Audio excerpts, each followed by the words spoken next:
Vou comentar unha serie de datos de interese relacionados con datas, sobre todo, vale, datas de interese. Imos falar da obriga de participación, xa vistes aí que puxen sí, pero non, xa verás por qué.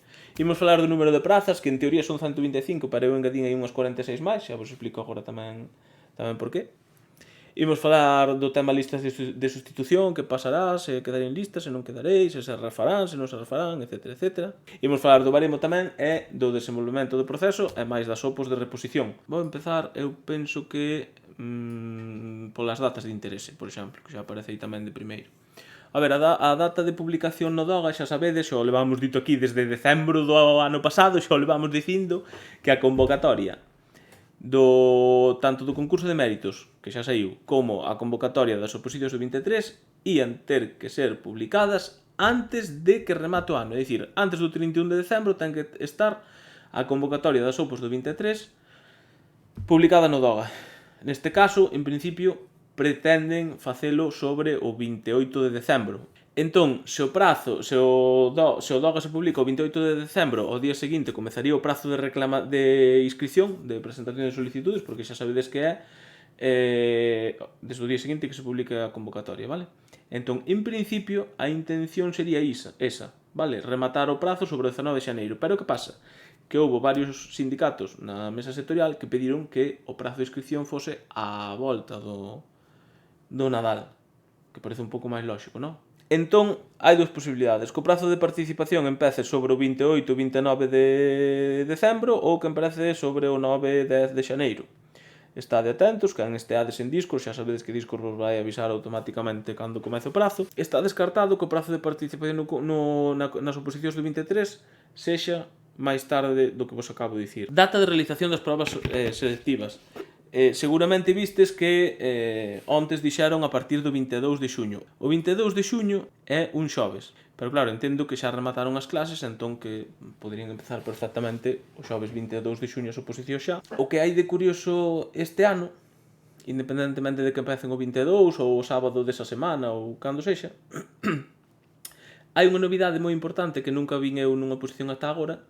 Sei que hai anos algún así que durou moito tempo por algunha cousa que pasou por aí, pero é probable que vexamos algo que non vimos ata agora, no sentido de que podedes estar facendo oposicións pois ata setembro, outubro. É dicir, hai certas posibilidades de que a oposición se alargue moito no tempo. Explico-vos por qué. A Consellería, porque pensade que hai especialidades que teñen unha praza ou dúas ou moi poucas prazas, vale? A maioría. Entón a Consellería dixo que ia optar por tres opcións, ou sea, optar só pode por unha, pero que tiñan tres opcións ou que estaban barallando tres posibilidades, vale? Poden optar porque haxa moitísimos tribunais máis do habitual, vale? Para despachar a xente rápida, porque ten que facer todo o mundo todo, vale? Todo o mundo que se presente ten que facer todo. Tema, despois imos falar disto, tema, unidade didáctica, vale? Iso vai ter que facer todo o mundo. Entón, unha posibilidade é esa, que haxa moitos máis tribunais do que habitualmente. Esa pode ser a primeira opción. A segunda opción é que haxa pois os tribunais que hai habitualmente, vale? O número de persoas por tribunal tamén, pois o que hai habitualmente, vale? A terceira opción é que haxa só un tribunal. Se houvese só un tribunal, pois lóxicamente a oposición pode chegar a setembro, outubro ou a cando sexa. Permíteme facer unha pequena pausa neste vídeo para comentarche que case o 70% das persoas que o estades vendo non estades aínda suscritas á canle. Así que se che está gustando o vídeo, suscríbete e activa a campa de notificacións para que YouTube te avise cada vez que publique un novo vídeo ou directo. Entón agora vou falar, por exemplo, do número de prazas. Vale, aí na imaxe que estedes na vosa pantalla vedes aí que eu puxe o número de prazas 125, que son as que hai, pero puxen aí 46 máis. Esas 46 máis son 46 prazas de discapacidade que se non hai suficiente ou non as saca ninguén por esa quenda de discapacidade, pasarían a libre. Vale, entón pode ser que nalgúna especialidade haxa algunha praza máis, sobre todo nas que teñen quenda con varias prazas e que non as consiga ningunha persoa que se presente por esa quenda, pois esas prazas non desaparecen, pasarían a libre. Opos de reposición, veña, outro dos puntos que teño aí. Opos de reposición. Bueno, xa sabedes que hai moita xente que eu levo dicindo non sei canto tempo, pero moito, que no 2023 en xuño que non ia haber ofertas de reposición. Moita xente escribíame cando me oían a min dicir iso, é que na miña academia seguimos preparando non sei que porque din que vai haber non sei canto, eu xa lles dixen, a ver, eu a única información que teño é que o dixo a Consellería nunha mesa sectorial é que non vai haber oferta que non sexa a de estabilización, que non van facer os dous procesos ao mesmo tempo, que poderían facelo, pero non van facer.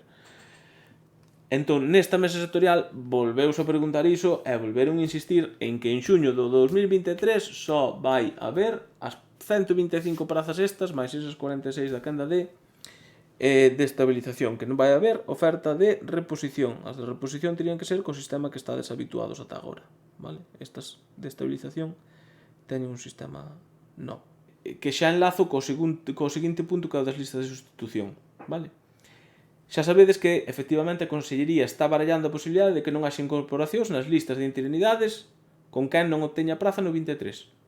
É dicir, que non dea dereito a posición do 23 a entrar en listas. Isto vai se decidir en decembro, nunha mesa sectorial en decembro. Vou-vos comentar agora un par de cousas relacionadas co desenvolvemento do proceso, que eu teño aí en pequeno abaixo de desenvolvemento do proceso. A ver, con respecto ao desenvolvemento do proceso, primeiro as lecturas. No borrador da convocatoria das oposicións do 23 desaparece a lectura, pero é un erro. Vale, no borrador non ven o tema de que hai que ler o exame, pero é un erro.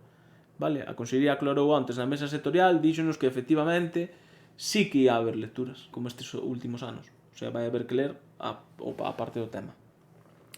E despois tamén, relacionado co desenvolvemento do proceso, está o tema da unidade didáctica. A unidade didáctica ides poder levala feita da casa. Tamén confirmaron outra pregunta que fixestes moito, que é que vai haber que usar LONLOE. Imos falar agora un pouco do baremo.